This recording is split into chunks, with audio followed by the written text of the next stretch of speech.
সকলোকে নমস্কাৰ জনাইছোঁ। আজি আমি শংকৰদেৱ শিশু আৰু বিদ্যা নিকেতনৰ যি সংস্কৃত বহি নতুনকৈ অহা যি সংস্কৃত বহি তাৰে আমি আজি যিখিনি মংগলাচৰণ সেই মংগলাচৰণৰ শ্লোককেইটা আমি আজি পঢ়িবলৈ যত্ন কৰিম আৰু ইয়াৰ লগতে অসমীয়া শব্দ অৰ্থৰ লগতে ইয়াৰ যিখিনি অনুবাদখিনি আমি আজি বুজিম। লগতে ইয়াত থকা যিখিনি সন্ধি বিচ্ছেদ ওলাব বা কি ধৰণৰ প্ৰশ্ন হ'ব পাৰে সেইখিনি আমি আলোচনা কৰিম। তো দেৰি নকৰাকৈ মোৰ লগত উচ্চাৰণ কৰিবা তোমালোকে মংগলাচৰণম। তো শ্লোকটোত কি আছে আমি এবাৰ আগতে শ্লোকটো আমি পঢ়িবলৈ যত্ন কৰিম। কোৱা বিদ্যাৰম্ভে শ্ৰী গণেশম ভক্তিযুক্তঃ স্মৰাম্যহম স্মৰামি কমলাৰূঢ়ম বিদ্যাদেবীং সৰস্বতীম জননী স্মৰণম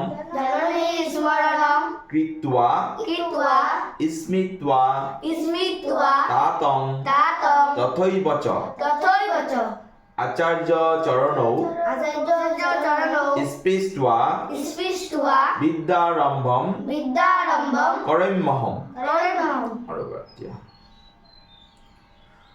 এবার অকমান সুর দি লগাম। হ্যাঁ, বিদ্যারম্ভে শ্রী গণেশম ভক্তিযুক্তঃ স্মরাম্যহম স্মরামি কমলারূঢ়ম বিদ্যাদেবীং সরস্বতীম জননী স্মরণং কৃত্বা স্মৃত্বা তাতং তথৈব চ আচার্য চরণৌ স্পৃष्ट्वा বিদ্যারম্ভম কৰ্মহম। ঠিক আছে, উচ্চাৰণটো পাৰিবা তোমালোকে। এবাৰ প্ৰথমৰ পৰা উচ্চাৰণ কৰিবা। প্ৰথমতে কোৱা মংগলাচৰণম।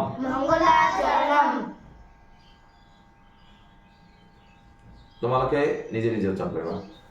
এক দো বিদ্যারম্ভে শ্রী গণেশং ভক্তিযুক্তঃ স্মরাম্যহম স্মরামি কমলারূঢ়ং বিদ্যাদেবী সরস্বতী। Very good. এটা নেক্সট জননী স্মরণং কৃত্বা স্মৃত্বা তাতং তথৈব চ আচার্য চরণৌ স্পৃष्ट्वा বিদ্যারম্ভম কৰ্মহম। Very good. এতিয়া চোৱা, এই সংস্কৃত শ্লোকৰ আমি অনুবাদখিনি আমি চাম। অনুবাদৰ লগতে আমি শব্দ অৰ্থখিনিও আমি চোৱা উচ্চাৰণ কৰিব। প্ৰথমতে আৰু এবাৰ উচ্চাৰণ কৰিম। বিদ্যাৰম্ভে শ্ৰী গণেশম ভক্তিযুক্তঃ স্মৰাম্যহম। অৰ্থাৎ কি আছে চোৱা, বিদ্যাৰম্ভে শ্ৰী গণেশম মানে কি, যে বিদ্যা আৰম্ভ কৰাৰ সময়ত। বিদ্যাৰম্ভে মানে কি, বিদ্যা আৰম্ভ কৰাৰ সময়ত। শ্ৰী গণেশম অৰ্থাৎ মই কি কৰো, শ্ৰী গণেশক কি কৰো, ভক্তিযুক্ত স্মৰাম্য অৰ্থাৎ শ্ৰী গণেশক স্মৰণ কৰক। কেনেকৈ মই ভক্তিপূৰ্ণ মনেৰে বা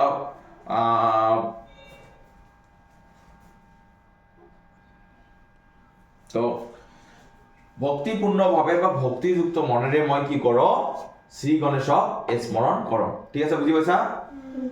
অৰ্থাৎ এতিয়া আমি নেক্সট শ্লোকটোৰ উচ্চাৰণ চাম, নেক্সট শ্লোকটোৰ অনুবাদ চাম। স্মৰামি কমলাৰূঢ়ম। স্মৰামি কমলাৰূঢ়ম মানে কি ৰে, মই পদুম ফুলত আৰুঢ়া বা বিৰাজমান বিদ্যাদেৱী সৰস্বতী কি কৰো, বিদ্যাদেৱী সৰস্বতীম কি কৰো, বিদ্যাদেৱী সৰস্বতীক স্মৰণ কৰক। অৰ্থাৎ ইয়াৰ অৰ্থটো এনেধৰণে লিখিম যে পদুম ফুলত আৰুঢ়া বা বিৰাজমান বিদ্যাৰ দেৱী সৰস্বতীক কি কৰো, স্মৰণ কৰক। তাৰপিছত শ্লোকটো চোৱা কি কৈছে। জননী স্মৰণম কৃত্বা জননী স্মৰণম কৃত্বা স্মৃত্বা তাতং তথৈব চ। জননীক বা মাতৃক আমি জননীক বা মাক আমি জননী বুলি কওঁ, হয় না?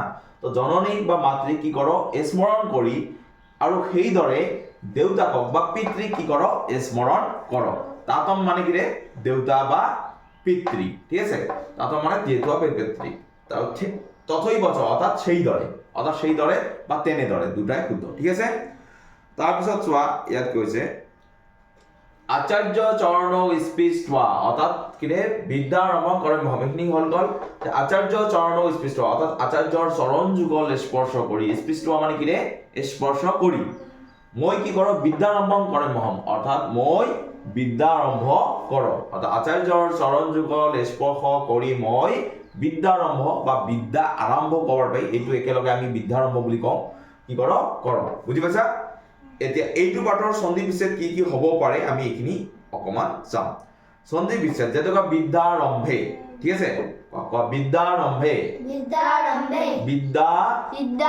বিদ্যা যোগ আৰম্ভে এই দুটা সন্ধি যোগ হৈ পিনে আমাৰ কি হ'ব বিদ্যাৰম্ভে আমাৰ পৰীক্ষাত এনেধৰণে আহিব পাৰে বিদ্যাৰম্ভে সন্ধি বিচ্ছেদ কৰি দেখুৱা তেনেহ'লে লিখিব লাগিব বিদ্যা যোগ ৰম্ভে বিদ্যাৰম্ভে নাইবা এনেকৈ আহিব পাৰে বিদ্যা যোগ আৰম্ভে সমান সমান দি তোমালোকে লিখিব লাগিব বিদ্যাৰম্ভে বুজি পাইছা তাৰপিছত কি আছে স্মৰাম্যহম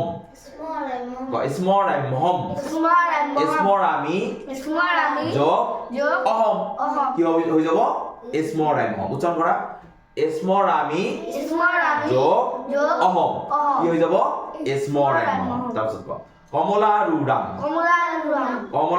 মানে কমলা যোগ আরুডা তাহলে কি হবে কমলা রুডাং বা আরুডাং এটা কি হবে অনুস্বরটা আমি অনুস্বর আমি কি অনুস্বৰৰ নিচিনাকে উচ্চাৰণ কৰিব লাগে নাইবা মৰ নিচিনাকে তেনেকে আৰুৰাম হৈছে কমলা যোগ আৰুৰাম তেনেহলে কি হ'ব কমলা ৰুৰাম তাৰপিছত কোৱা জননী স্মৰণম ইয়াত কি কি সন্ধি আমাৰ সন্ধি যোগ হৈ আছে জননী মূল শব্দ কি জননী মানে নহয় জননী যোগ ইয়াত কি হ'ব স্মৰণ ঠিক আছে ইয়াত যদি তোমাক পৰীক্ষাত যদি ইয়াত ম শব্দ দিয়ে তেতিয়াহ'লে তোমালোকক ইয়াত কি হ'ব স্মৰণম ম শব্দ দি দিবা যদি অনুস্বৰ দিয়ে তেনেহ'লে তোমালোকক ইয়াত কি দিবা স্মৰণম শব্দটোত অনুস্বৰ দি দিবা যেটো ইয়াত থাকিব ঠিক তেনেধৰণে ইয়াতো সন্ধি যোগ কৰি দিবা ঠিক আছে তাৰপিছত চোৱা তথৈব তথা যোগ এব কি হৈ যাব তথৈব তাৰপিছত আচাৰ্য চৰণৌ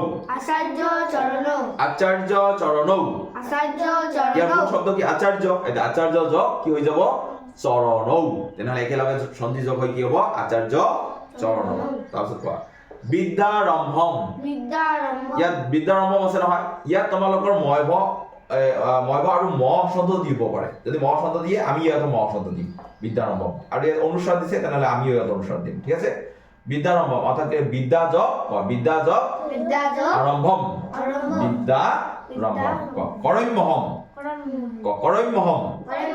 কৰমি যোগ অহম একেলগে কি হ'ব কৰম্যহম এবাৰ শব্দ অৰ্থ কেইটামান আমি চাম ইয়াৰ পৰা কি কি শব্দ অৰ্থ হ'ব পাৰে তো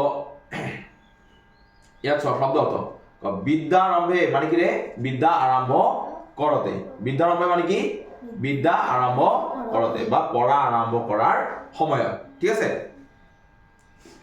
এইটো টাইপিং মিস্টেক হৈ গৈছে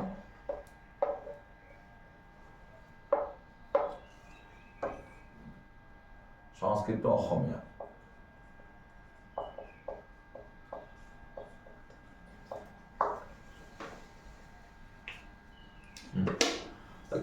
বিদ্যাৰম্ভে বিদ্যা আৰম্ভ কৰতে বা পঢ়া আৰম্ভ কৰাৰ সময়ত ঠিক আছে ভক্তিযুক্ত বা ভক্তিৰে নাইবা ভক্তিযুক্ত হৈ বা ভক্তিপূৰ্ণভাৱে ঠিক আছে এনেধৰণে অৰ্থটো হ'ব পাৰে কোৱা স্মৰাম্যহম মানে কি ৰে মই স্মৰণ কৰোঁ তাৰপিছত কমলা ৰুডা মানে পদুম ফুলত থকা বা আৰুৰা বুলি ক'ব পাৰোঁ পদুম ফুলত থকা বা পদুম ফুলত আৰোহণ কৰা এনেধৰণৰ হ'ব আৰু ঠিক আছে তাৰপিছত কোৱা বিদ্যা দেৱী বিদ্যাৰ দেৱী জননী স্মৰণম মানে জননী মানে মাক বা জননীক ইয়াত আমি জননীও লিখিব পাৰোঁ জননীক স্মৰণ কৰি বা মাকক স্মৰণ কৰি আমি যেতিয়া অকল শব্দ অৰ্থ লিখিম এনেধৰণে লিখিম তাৰপিছত কিটুৱা কিটুৱা মানে কৰি তাতং মানে কি ৰে পিতৃক নাইবা দেউতাক কি বুলি কোৱা হয় পিতৃক নাইবা দেউতাক বুজি পাইছা শব্দ অৰ্থখিনি বুজি পাইছা নে নাই হা ঠিক আছে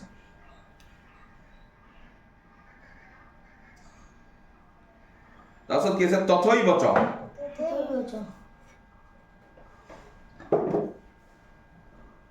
তথৈবচ তেনেদৰেই বা তেনেদৰে নাইবা আমি কি ক'ব পাৰোঁ সেইদৰে কি কৰিব পাৰোঁ সেইদৰে